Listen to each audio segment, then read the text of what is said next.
Marcus Chan walked through the crowded marketplace of New Geneva Station, his worn sneakers making soft sounds against the polished metal floors. The 13-year-old human boy carried a small bag of groceries, carefully counting the few credits left in his pocket. His mother worked double shifts at the station's recycling plant just to keep food on their table, and Marcus knew every credit mattered. The marketplace buzzed with activity as dozens of alien species conducted their daily business. Tall, blue-skinned Xelithans haggled over rare minerals with their melodious voices. Short, stocky Gornaks examined weapons with their forearms, their rocky hide gleaming under the artificial lights. Graceful ethereals floated past, their translucent bodies shimmering as they moved through the air without touching the ground. Marcus had grown up on this space station, one of the few humans among thousands of aliens. Earth was far away, and most humans here were either traders, workers, or refugees like his family. They had fled Earth during the resource wars when Marcus was only 5, seeking a better life among the stars. What they found was a place where humans were considered the weakest, least important species in the galaxy.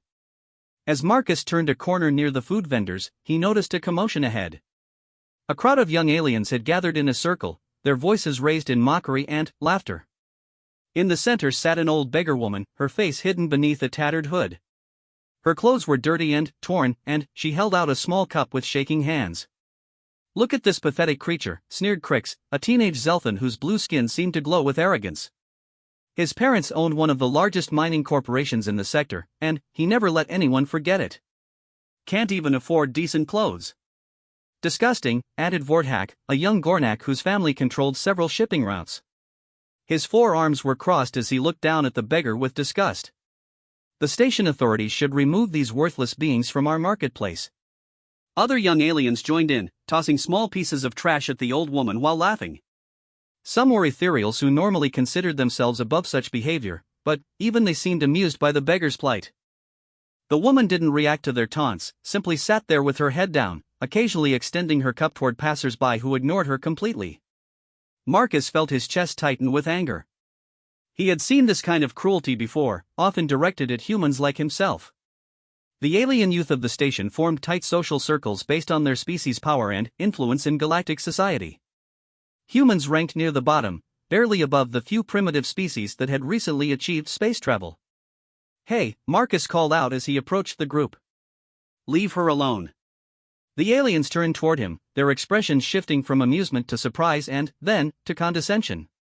Crix's eyes narrowed as he recognized the human boy who attended the station's integrated school. "Oh, look," Crix said, his voice dripping with disdain. "The little human wants to play hero.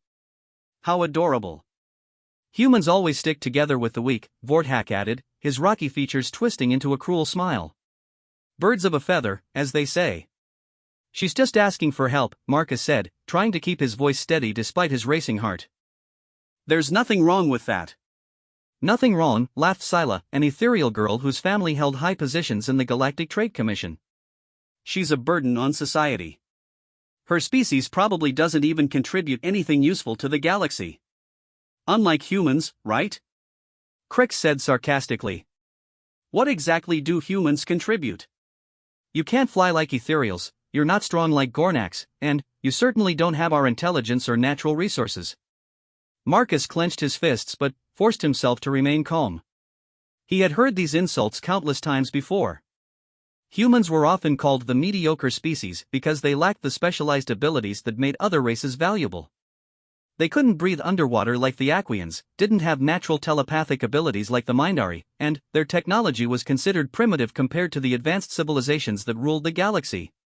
"At least humans know how to show compassion," Marcus replied, stepping closer to the beggar woman. "Compassion is weakness," Vorthak declared. "It's why human colonies keep failing and why your people have to beg for scraps from real civilizations." The crowd of alien youth laughed and made more cruel comments about humans and the beggar woman. Marcus ignored them and knelt down next to the old woman. Up close, he could see that her hood covered most of her face, but her hands were definitely not human. They were pale and seemed to shimmer slightly, with longer fingers than any species he recognized. "Are you hungry?" Marcus asked softly. The woman looked up slightly, and Marcus caught a glimpse of striking silver eyes that seemed to hold depths of wisdom and sadness. She nodded slowly without speaking. Marcus reached into his grocery bag and pulled out half of his food purchases: a protein bar, some synthesized fruit, and a container of clean water. It meant his own meals would be smaller for the next few days, but he couldn't walk away from someone in need. "Here," he said, placing the items gently in the woman's cup. "It's not much, but it should help." The beggar woman's hands trembled as she accepted the food. She looked up at Marcus again, and this time he definitely saw gratitude in those strange silver eyes. She opened her mouth as if to speak, but only managed a whispered thank you before lowering her head again. Behind Marcus, the alien youth erupted into fresh laughter and mockery. "Unbelievable," Crick said, shaking his head. "The stupid human just gave away his own food to that trash." "This is exactly why humans will never amount to anything in the galaxy," Scylla added, her ethereal form pulsing with amusement. "They waste their resources on useless gestures instead of improving themselves." "My father says humans are too emotional to be trusted with important decisions," Vortak chimed in. "This proves it. Look at him throwing away his family's credits on a worthless beggar." Marcus stood up and faced the group, his face flushed with anger but his voice controlled. "Maybe the problem isn't that humans are too emotional. Maybe the problem is that everyone else has forgotten what it means to care about others." "Care about others?" Crick stepped forward, his blue skin darkening with indignation. "The galaxy doesn't run on feelings, human. It runs on strength, intelligence, and resources. Your species has none of those things in any meaningful quantity." "We have something better," Marcus said quietly. "We have heart." The alien youth burst into renewed laughter at this statement. To them, the idea that emotional capacity could be more valuable than technological prowess or natural abilities was absurd. In galactic society, species were ranked by their contributions to science, military power, economic influence, or unique capabilities. Humans excelled in none of these areas compared to the major powers. "Heart?" Scylla repeated mockingly. "You can't power starships with heart. You can't defend planets with feelings. You can't negotiate trade agreements with compassion." "Actually," said a new voice from behind the crowd, "compassion has been the foundation of every successful long-term alliance in galactic history." Everyone turned to see Dr. Aria Vex, one of the station's senior diplomatic advisors, approaching the group. She was a tall Zelthan woman with distinguished silver markings on her blue skin that indicated high rank and age. Her expression was stern as she looked at the young aliens. "Crix, I believe your parents would be very interested to hear about your behavior today," Dr. Vex said coldly. "Especially since they're currently negotiating a mining contract that depends heavily on maintaining good relations with multiple species." Crix's confident demeanor wavered slightly. "Dr. Vex, we were just demonstrating your ignorance of basic diplomatic principles," she interrupted. "Vortak, your family's shipping business relies on the goodwill of dozens of different species. Do you think they'd appreciate hearing that you've been insulting potential customers?" The young Gornak's rocky features shifted uncomfortably. "No, ma'am." Dr. Vex turned to address the entire group. "All of you seem to have forgotten that respect for all sentient beings is not just a moral principle, it's a practical necessity for anyone who wants to succeed in galactic society. The species you mock today might be the ones who control your future opportunities tomorrow." She gestured toward Marcus, who was still standing protectively near the beggar woman. "This young human has just demonstrated more diplomatic wisdom than any of you have shown." He recognized that true strength comes from lifting others up, not tearing them down. "But, Dr. Vex," Scylla protested, her ethereal form flickering with confusion, "humans are ranked so low in galactic society. How can they teach us anything about strength?" Dr. Vex smiled knowingly. "Rankings can change very quickly in politics, young one. The species you consider weak today might surprise you tomorrow. I suggest you all remember that lesson before you make enemies unnecessarily." The alien youth exchanged uncertain glances, clearly uncomfortable with the diplomatic advisor's implied warnings. One by one, they began to drift away from the scene, though not without shooting resentful looks at Marcus and the beggar woman. Crix was the last to leave, pausing to point a finger at Marcus. "This isn't over, human. Don't think one adult defending you changes anything. You're still nothing special, and so is your pathetic species." After the alien youth had dispersed, Dr. Vex approached Marcus with a warm smile. "That was well done, young man. It takes courage to stand up for others, especially when you're outnumbered." "Thank you, Dr. Vex, Marcus said, feeling a mix of relief and lingering anger. I just couldn't watch them be cruel to someone who needed help. Your parents raised you well, Dr. Vex said. Then, she glanced down at the beggar woman, who had remained silent throughout the entire confrontation. Ma'am, are you all right? Do you need medical attention or assistance finding shelter? The beggar woman shook her head slowly but didn't speak. Dr. Vex frowned with concern but didn't press the issue. She turned back to Marcus. Walk with me for a moment, she said, guiding him a few steps away from the beggar woman. I want you to understand something important about what just happened here. Marcus followed, glancing back to make sure the old woman was still safe. Those young aliens you confronted, Dr. Vex continued in a low voice, they represent some of the most powerful families in this sector. Their parents control mining operations, shipping routes, and trade agreements that affect millions of beings. In their minds, power and influence are the only things that matter. Then, they're wrong, Marcus said simply. Dr. Vex chuckled. Perhaps.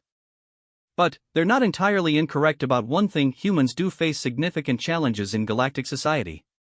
Your species is relatively new to interstellar politics, and you lack the specialized abilities that give other races their advantages. Marcus felt his shoulders slump slightly. So they're right? Humans really are inferior? Not inferior, Dr. Vex said firmly.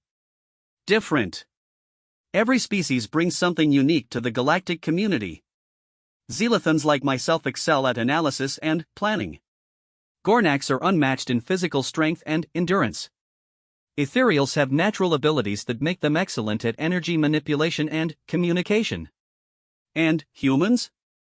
Marcus asked. Dr. Vex was quiet for a moment, choosing her words carefully. Humans have something that's harder to measure but, perhaps more valuable than any special ability: adaptability. You survive and thrive in conditions that would destroy other species. You form connections across racial and cultural barriers that others consider impossible. And, most importantly, you never give up hope, even when the odds are against you. She gestured back toward the beggar woman. What you did today proves my point. You saw someone in need and acted without considering the potential consequences to yourself. That kind of moral courage is incredibly rare in the galaxy, and it's exactly the quality that will eventually elevate humanity to its proper place among the stars. When will that happen? Marcus asked. Sooner than you might think, Dr. Vex said with another mysterious smile. The galaxy is changing, young Marcus. Old power structures are shifting, and new alliances are forming. Species that have been overlooked or underestimated are starting to play larger roles in galactic affairs. Before Marcus could ask what she meant by that, Dr. Vex's communicator beeped with an urgent message. She glanced at it and frowned. I have to go, she said apologetically. There's a diplomatic crisis developing in the outer systems. But, Marcus, remember what happened here today. Remember that doing the right thing is always worthwhile, even when others don't appreciate it immediately. As Dr. Vex hurried away, Marcus returned to the beggar woman. She was still sitting in the same spot, slowly eating the protein bar he had given her. The marketplace around them had returned to its normal busy rhythm, with various aliens going about their shopping and business. Are you feeling better? Marcus asked, kneeling down again. The woman looked up at him with those striking silver eyes. This time, she pushed back her hood slightly, revealing more of her face. Marcus was surprised to see that she appeared to belong to a species he didn't recognize. Her skin was pale with a subtle luminescence, and her features were elegant but somehow alien. Her hair was white as starlight and seemed to move with its own ethereal current. You have a good heart, young human, she said in a voice that was soft but carried an unusual musical quality. That is a rare gift in these times. What's your name? Marcus asked. And, what species are you from? I don't think I've seen your people on the station before. The woman smiled sadly. My people, we are not often seen in public places. We prefer to remain hidden, observing rather than participating in the great affairs of the galaxy. Are you from one of the outer rim worlds? Marcus pressed gently. Something like that, she replied evasively. Tell me, young one, why did you help me when your own people struggle to find their place in this society? Marcus considered the question seriously. I guess because everyone deserves kindness, no matter who they are or where they come from. My mom always taught me that we should judge people by their actions, not by what species they belong to or how much money they have. The woman's eyes seemed to shine brighter at these words. Your mother is a wise woman. Such wisdom is precious and should be treasured. She works really hard to take care of us, Marcus said. Sometimes I wish I could do more to help her, but I'm just a kid, you know? You are young, but you are not just anything, the woman said firmly. Age does not determine the value of a person's character. What you did today, standing up to those who had hurt others, that took tremendous courage. Many adults would not have done what you did. Marcus felt a warm blow at her words. Most adults on the station either ignored him completely or spoke to him with the condescending tone they used for all human children. This stranger was the first person in a long time to speak to him as if his thoughts and feelings actually mattered. Can I ask you something? Marcus said. The woman nodded. Those kids who were bothering you, they said some pretty awful things about humans too. Does it ever bother you when people judge you unfairly because of what you are instead of who you are? The woman was quiet for a long moment, her silver eyes distant as if she were remembering something painful. When she spoke again, her voice carried a weight of experience that seemed far older than her appearance suggested. Judgment based on fear and ignorance is one of the greatest sources of suffering in the universe, she said slowly. I have seen civilizations rise and fall because they could not learn to see past the surface differences between peoples. I have watched as pride and prejudice destroyed possibilities for peace and understanding. That sounds like you've been around for a long time, Marcus observed. Another sad smile crossed the woman's features. Perhaps longer than you might imagine. But, enough about me, young Marcus. You should return to your family before they worry about you. Marcus was surprised that she knew his name, since he was sure he hadn't mentioned it. But, before he could ask about it, she was already pulling her hood back up over her distinctive features. Will I see you again? He asked as he stood up. Perhaps, she said mysteriously. The galaxy has a way of bringing together those who need to meet. As Marcus walked home through the winding corridors of New Geneva Station, he found himself thinking about the strange encounter. There had been something unusual about the beggar woman, something that went beyond her unfamiliar appearance. The way she spoke suggested deep knowledge and experience, and her eyes had held depths that seemed almost ancient. He also couldn't stop thinking about the cruel words of Crix and the other alien youth. Their attitude toward humans was nothing new, but it still hurt to be reminded of how his species was viewed by the rest of galactic society.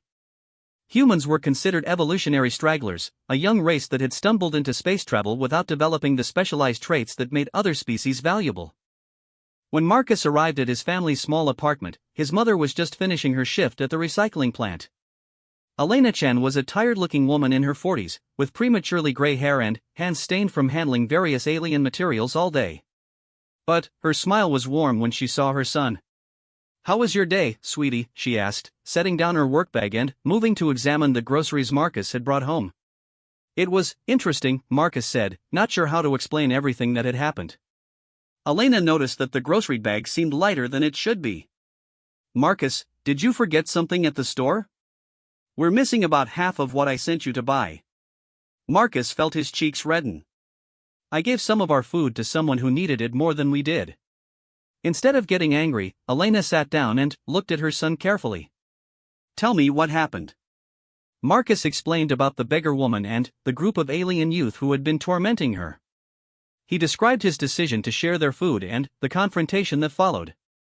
Elena listened without interrupting, her expression shifting from concern to pride as the story unfolded. You did the right thing, she said when he finished. Even if it means we'll have to be more careful with our meals this week. Are you sure? Marcus asked. Maybe I should have just walked away. Those kids said some pretty harsh things about humans, and maybe they weren't entirely wrong. Elena reached over and took her son's hands in hers. Marcus, I want you to listen to me very carefully. Those alien children were repeating the prejudices they learned from their parents and their society. That doesn't make their words true. But humans really are weaker than most other species, Marcus protested. We don't have special abilities, and our technology isn't as advanced as theirs. Physical strength and technology aren't the only measures of worth, Elena said firmly. Humans have survived impossible odds throughout our history because we never give up and we take care of each other. That's not weakness, that's a different kind of strength. Dr. Vex said something similar, Marcus admitted. She's a smart woman, Elena said. And she understands something that those arrogant young aliens don't. The galaxy needs diversity. If every species were exactly the same, with identical abilities and perspectives, civilization would stagnate. That night, as Marcus lay in his narrow bed looking out the small porthole at the stars beyond, he thought about his mother's words and his encounter with the mysterious beggar woman. There was something about the whole experience that felt significant, though he couldn't quite put his finger on what it was. He found himself wondering about the woman's true identity and her cryptic comments about the galaxy changing. Dr. Vex had made similar remarks about shifting power structures and overlooked species gaining importance. Was there something happening in galactic politics that he didn't understand? As sleep finally claimed him, Marcus dreamed of silver eyes and ancient wisdom, of starships sailing between distant worlds, and of a future where humans no longer had to apologize for their compassion or their hope. 3 days after his encounter with the beggar woman, Marcus found himself thinking about her constantly. He had returned to the marketplace several times, hoping to see her again, but she seemed to have vanished completely. The other vendors claimed they had never seen anyone matching her description, which seemed impossible given how distinctive her appearance had been. School at the Integrated Learning Center was particularly difficult that week. Crix and his friends had spread word about Marcus's pathetic display of human weakness to other students, and the mockery had intensified. During lunch, Marcus sat alone at a table in the far corner of the cafeteria, trying to ignore the whispered conversations and occasional bursts of laughter from the alien students. "Look at the human sitting by himself," he heard Vorthak say loudly to his group of Gornak friends. "I heard he gave away his family's food to some random beggar. How stupid can one species be?" "It's genetic," added Scylla, her ethereal form shimmering with amusement as she floated past Marcus's table. "Humans are biologically programmed to make poor decisions. That's why they'll never advance beyond their current status in galactic society." Marcus clenched his jaw but continued eating his simple meal in silence. He had learned that responding to their taunts only encouraged them to escalate their behavior. But the constant reminder of humanity's perceived inferiority was wearing on him. The situation got worse during their galactic history class, taught by Professor Zethrix, an elderly Zelthan who made no effort to hide his bias against what he considered primitive species. Today's lesson focused on the major powers that shaped interstellar civilization, and, unsurprisingly, humans were barely mentioned. The Zelthan Empire, Professor Zethrix lectured while pacing in front of a holographic star map, has maintained stability across 47 star systems for over 3,000 years through superior intellect and strategic planning. The Gornak Federation controls the galaxy's most important shipping routes due to their unmatched strength and endurance. He gestured to highlight different regions of the map as he continued. The ethereal collective governs energy production and communication networks through their natural telepathic abilities. The Mindari hegemony serves as the galaxy's intellectual center, advancing science and technology at rates other species cannot match. Marcus raised his hand tentatively. "Professor, what about the human colonies?" "Earth has several successful settlements now, and humans are represented in the Galactic Council." Professor Zethrix's expression soured as he turned to address Marcus directly. "Ah yes, humans. A young species that barely qualifies as spacefaring. Your people have been members of the Galactic Council for only 23 years, and your representation consists of minor advisory positions with no real power." Several alien students snickered at this assessment. Crix leaned back in his seat with a satisfied smirk. "Human colonies," the professor continued dismissively, "are dependent on technology and resources provided by more advanced species. Your people lack the specialized evolutionary traits that allow for true independence in space. Most human settlements would collapse within months without support from Zelthan navigation systems, Gornak mining equipment, or ethereal power grids." "But, Professor," Marcus persisted, despite his growing embarrassment, "doesn't diversity of thought and approach have value? Different perspectives can lead to innovative solutions." "Diversity for its own sake is inefficient," Professor Zethrix replied coldly. "The galaxy operates on principles of capability and contribution. Species advance based on what they can offer to galactic civilization, not on abstract concepts like different perspectives." The professor's words echoed what Marcus had been hearing his entire life, but they stung more deeply today. He spent the rest of class staring at his desk, trying to focus on note-taking while his classmates exchanged knowing looks about the human boy's obvious discomfort. After school, Marcus walked slowly through the station's commercial district, his thoughts dark and troubled. Maybe the alien youth were right. Maybe humans really were inferior to the other species that dominated galactic society. Maybe his act of kindness toward the beggar woman had been nothing more than foolish sentimentality, as they claimed. He was so lost in these depressing thoughts that he almost didn't notice the disturbance ahead of him in the corridor. A group of station security officers had surrounded someone near one of the transport terminals, and a crowd was gathering to watch whatever was happening. As Marcus drew closer, his heart sank.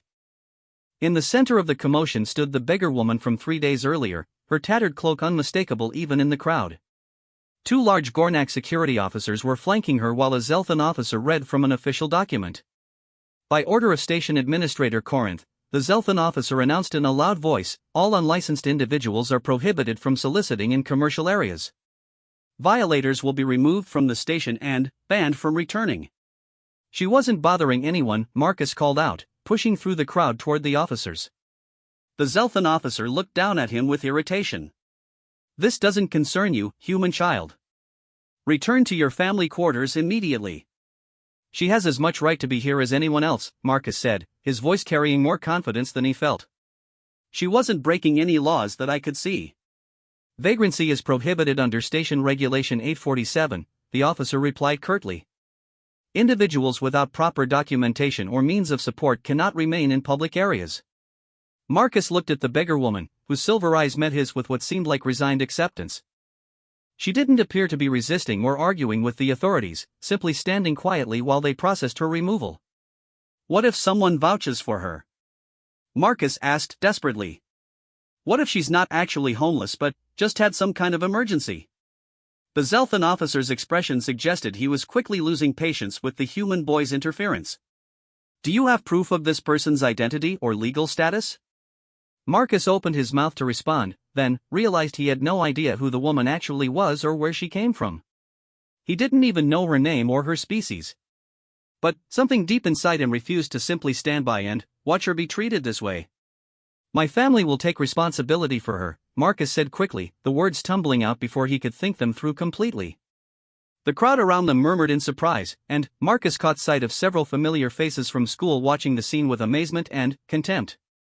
Crix was among them, his blue features twisted in an expression of disgusted disbelief. Look at that, Crix said loudly enough for everyone to hear. The human is so desperate to help worthless beings that he's willing to take them into his own home. How pathetic.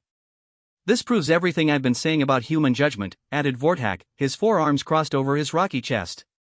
They can't distinguish between worthy causes and complete wastes of time. The Zelthan security officer looked skeptical about Marcus's offer. You're just a child.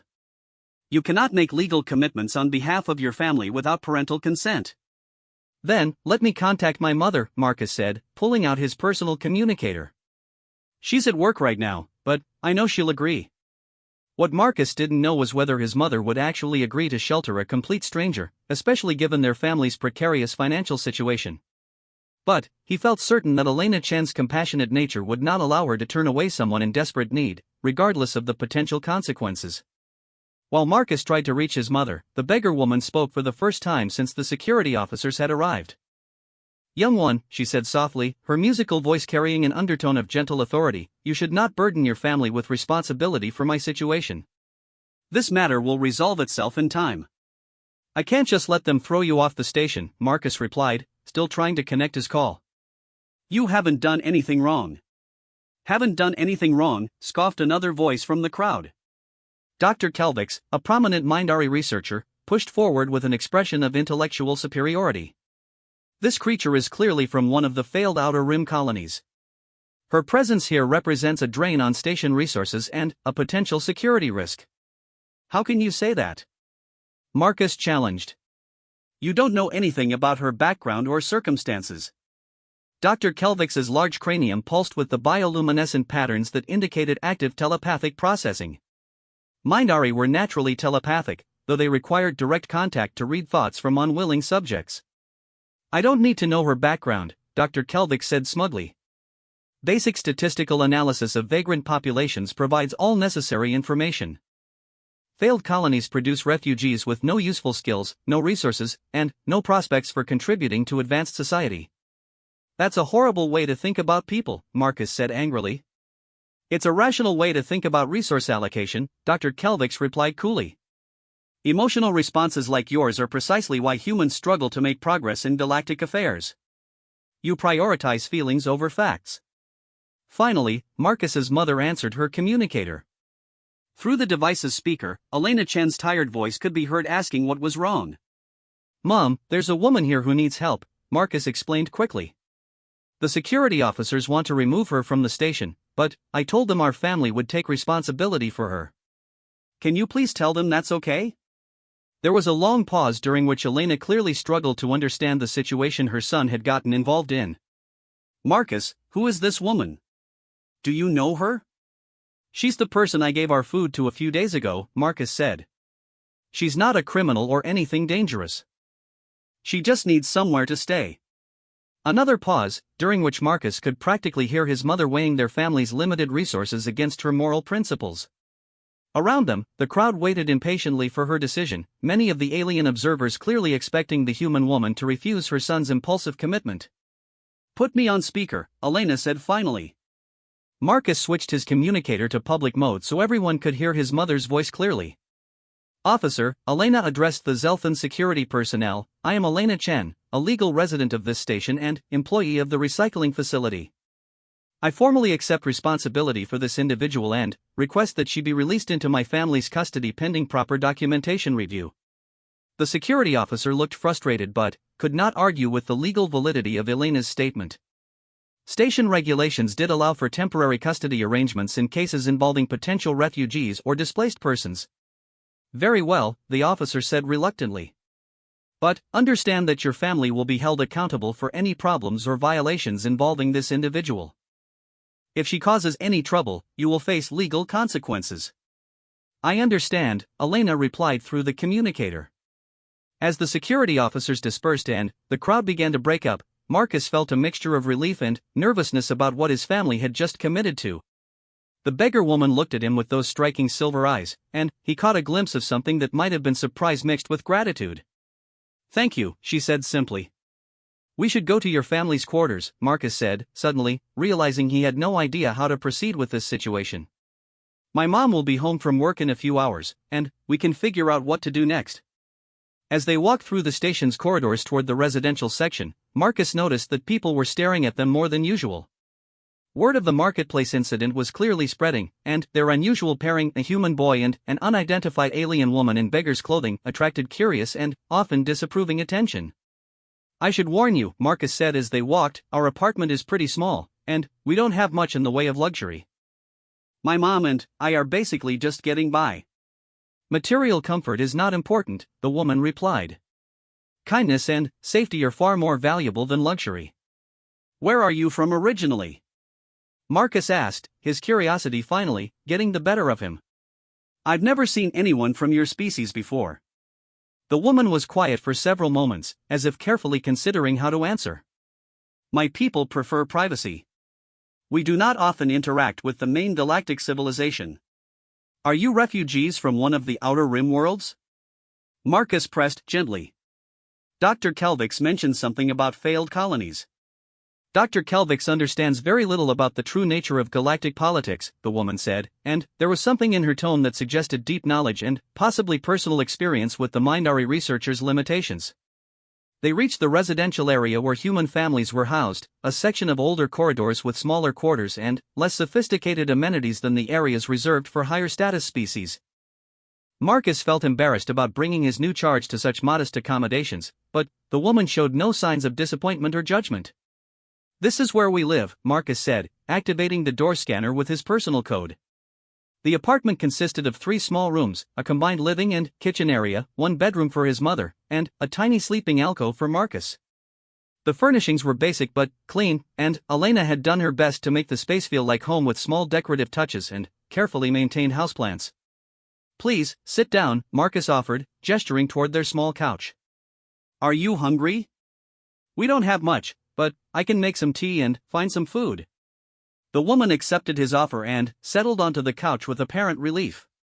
As she relaxed, Marcus noticed that she seemed less frail than she had appeared in the marketplace. Her posture was straight and dignified, and there was something about her bearing that suggested she was accustomed to respect and authority. May I ask your name? Marcus said as he prepared tea using their simple kitchen facilities. You may call me Lyra, she replied, though something in her tone suggested this.